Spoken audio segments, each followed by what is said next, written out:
Hi dears, എല്ലാവർക്കും സുഖമാണല്ലോ. ഇന്നത്തെ നമ്മുടെ റെസിപ്പി ഒരു മുളക് വറുത്ത പുളിയാണ്.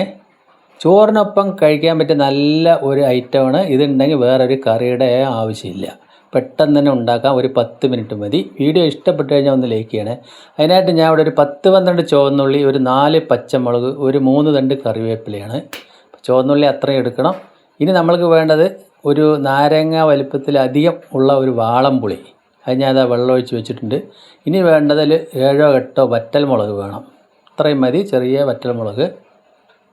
അപ്പോൾ ഞാനിത് പുളി ഇതേപോലെ എല്ലാം അലിയിച്ചെടുത്തിട്ടുണ്ട്. ഇത്രയും നമ്മൾക്ക് കിട്ടിയിട്ടുണ്ട്. ഇനി ഒരു പാത്രം അടുപ്പിലേക്ക് വയ്ക്കുക. അതിലേക്ക് ഒരു 1.5 ടേബിൾ സ്പൂൺ വെളിച്ചെണ്ണ ഒഴിച്ച് കൊടുക്കുക. വെളിച്ചെണ്ണ തന്നെ ഒഴിച്ച് കൊടുക്കുക. എണ്ണ ഒന്ന് ചൂടാകുന്ന സമയത്ത് 1/4 സ്പൂൺ ഉലുവ ഇട്ട് കൊടുക്കുക. ഉലുവ ഒന്ന് മെതുക്കെ പൊട്ടി വരട്ടെ. അപ്പോഴേക്കും നമ്മൾക്ക് അതിലേക്ക് ഒരു 1/4 സ്പൂൺ കടുകും കൂടി ഇട്ട് കൊടുക്കാം. അപ്പോൾ കടുക് ഒന്ന് പൊട്ടി വരുന്ന സമയത്ത് നമ്മൾ ആ വറ്റൽമുളക് ചേർത്ത് കൊടുക്കണം. അപ്പോൾ വറ്റൽമുളകും കടുകൊക്കെ ശരിക്കും ഒന്ന് ഇതേപോലെ ആവണം. ഇനി നമുക്ക് ചെറിയ ഉള്ളി കട്ട് ചെയ്ത് ചേർത്ത് കൊടുക്കാം. കൂടെ തന്നെ പച്ചമുളകും ചേർത്ത് കൊടുക്കാം.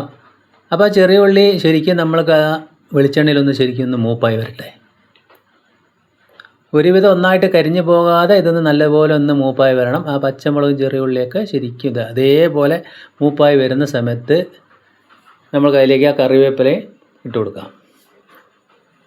കറിവേപ്പില ഇട്ട് ഒന്നുകൂടി മിക്സ് ചെയ്യുക.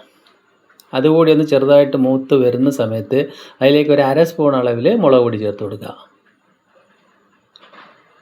ഇനി ഒരു 1/4 സ്പൂൺ മഞ്ഞൾപ്പൊടിയും കൂടി ചേർത്ത് ജസ്റ്റ് ഒന്ന് മിക്സ് ചെയ്യുക. അപ്പോൾ ഇത്ര ഐറ്റംസാണ് നമ്മൾക്ക് ഇതിലേക്ക് വേണ്ടത്. ഇനി അതിലേക്ക് ആ പുളി പിഴിഞ്ഞ വെള്ളം മുഴുവനായിട്ട് ചേർത്ത് കൊടുക്കുന്നു. നമ്മൾക്കിപ്പോൾ ഇതിലേക്ക് കുറച്ചുകൂടി വെള്ളം ഒഴിച്ച് കൊടുക്കണം. അതായത് നമ്മൾ ആ പുളി പിഴിഞ്ഞ വെള്ളത്തിൻ്റെ ഒരു 1/4 ഭാഗം അത്രയും ഇതേ അളവിനാണ് വേണ്ടത്. ഒരു 7-8 പേർക്ക് കഴിക്കാൻ പറ്റിയ ഒരു ക്വാണ്ടിറ്റിയാണ്. ഇനി അതിലേക്ക് ആവശ്യത്തിന് ഉപ്പും ചേർത്ത് കൊടുക്കുക. എന്നതിന് ശേഷം ഇതൊന്ന് തിളപ്പിച്ചെടുക്കുക. ഇത്രയേ ഉള്ളൂ. ഈ മഴക്കാലത്ത് കഴിക്കാൻ പറ്റിയ നല്ലൊരു ഐറ്റമാണ്. പെട്ടെന്ന് തന്നെ ഉണ്ടാക്കാൻ പറ്റും. രസം മാതിരി ഇരിക്കണമെങ്കിൽ ഇത് രസമല്ല, അതായത് മുളക് വറുത്ത പുളി എന്ന് പറയും. പാലക്കാടാണ് ഇതിൻ്റെ കൂടുതൽ കാണുക. അതായത് മഴക്കാലത്തൊക്കെ നമുക്ക് പെട്ടെന്ന് കഴിക്കാൻ പറ്റിയ ഒരു ഐറ്റമാണ്. കൂടെ ഒരു മീൻ വറുത്തതോ ഉണക്ക മീനായാലും വേണ്ടില്ല, നല്ല ഒരു ടേസ്റ്റ് ആയിരിക്കും. അപ്പോൾ ഇതൊന്ന് തിളച്ച് വരട്ടെ. എന്തായാലും നിങ്ങൾ ഇതേപോലെ ഒന്ന് ട്രൈ ചെയ്ത് നോക്കുക. നല്ല ഒരു മണം വരുന്നുണ്ട്. ആ ഉലുവയുടെയും ചുവന്നുള്ളിയുടെയും വറ്റൽമുളകിൻ്റെയൊക്കെ ആ മണം നല്ല ഒരു ടേസ്റ്റ് തന്നെയാണ്. ഈ സമയത്ത് ഞാൻ ഉപ്പ് നോക്കുന്നുണ്ട്. ഒരല്പം കൂടി ഒരു സ്വല്പം ഉപ്പ് ഞാൻ ഇട്ട് കൊടുത്തിട്ടുണ്ട്.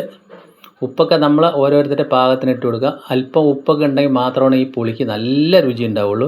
ഇപ്പോൾ അതിൻ്റെ ഫ്ലെയിം ഓഫാക്കി ഒന്ന് അടച്ച് വയ്ക്കുകയാണ്. ഒരു 2-3 മിനിറ്റ് കഴിഞ്ഞിട്ട് നമുക്കതൊന്ന് ഉപയോഗിക്കാം. അപ്പോൾ ഇത്രയേ ഉള്ളൂ. നമ്മുടെ അടിപൊളി മുളക് വറുത്ത പുളി മഴക്കാലത്ത് കഴിക്കാൻ പറ്റിയ നല്ല ഒരു ടേസ്റ്റുള്ള ഒരു ഐറ്റമാണ്. ചോറിൻ്റെ കൂടെ ഒഴിച്ച് കഴിക്കാൻ നല്ലൊരു ടേസ്റ്റാണ്. എന്തായാലും നിങ്ങൾ ഇതേപോലെ ഒന്ന് ട്രൈ ചെയ്ത് നോക്കുക.